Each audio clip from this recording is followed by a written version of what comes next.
She had OCD, overly cautious disorder. Her coworker was probably right. Although there was nothing cautious about walking into a bar filled with men who paraded their egomaniacal thoughts on the bumpers of their trucks. But she didn't have a choice. At 7 o'clock on a Saturday night, this was the only place she'd found open in the small town. As Faith walked past the truck parked by the door, she couldn't help but stare. Up close it looked bigger, and much dirtier. Mud clung to the huge, deep-treaded tires, hung like stalactites from the fender wells, splattered over the faded red paint and blotchy gray primer of the door, and flecked the side window. A window her head barely reached, and in the heels she was a good 5'5". Well, maybe not 5 inches, maybe closer to 4. But it was still mind-boggling that a vehicle could be jacked up to such heights. What kind of a brute owned it anyway? Obviously the kind who thought it went with his large penis.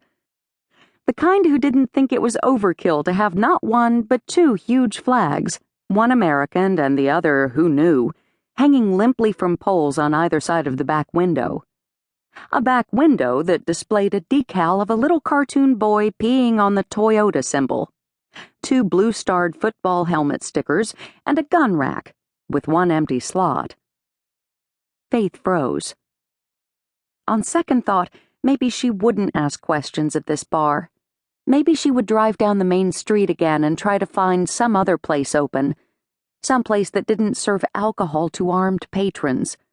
Some place where she wouldn't end up rebel dead. Not that she was even close to being a rebel. Standing in the parking lot of Bootlegger's Bar in Bramble, Texas, was the most rebellious thing she'd ever done in her life. If she had a bumper sticker, it would read, "Conformist born, conformist bred, and when she dies she'll be conformist dead." But she just didn't want to be conformist dead yet.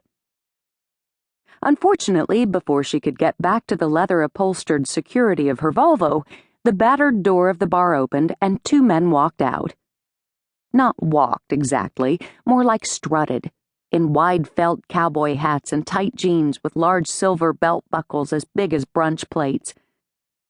Faith ducked back behind the monster truck, hoping they'd walk past without noticing her. Except the sidewalk was as uneven as the parking lot, and 1 pointy toe of her high heel got caught in a crack, forcing her to grab onto the tailgate or end up with her nose planted in the pavement. And as soon as her fingers hit the cold metal, an alarm went off. A loud howling that raised the hairs on her arms and had her stumbling back, praying that at least one of the men was packing so he could shoot the thing that had just risen up from the bed of the truck.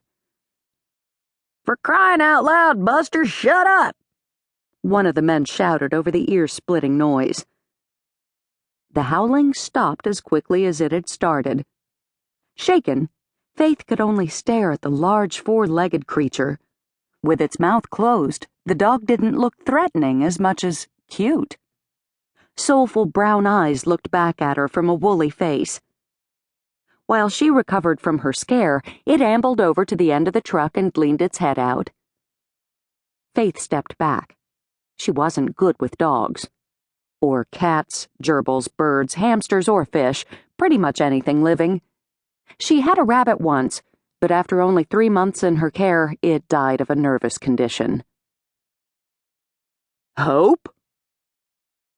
The name spoken by the tall, lean cowboy with the warm, coffee-colored skin caused her stomach to drop, and she swiveled around to look behind her. No one was there. "Baby, is that you?" The man's Texas twang was so thick that it seemed contrived. Faith started to shake her head, but he let out a whoop and had her in his arms before she could accomplish it. She was whirled around in a circle against his wiry body before he tossed her over to his friend, who had a soft belly and a chest wide enough to land a 747. "Welcome home, little bit." The large man gave her a rough smack on the lips, the whiskers of his mustache and goatee tickling. He pulled back, and his blue eyes narrowed. "What the hell did you do to your hair?" "She cut it, you idiot." With a contagious grin, the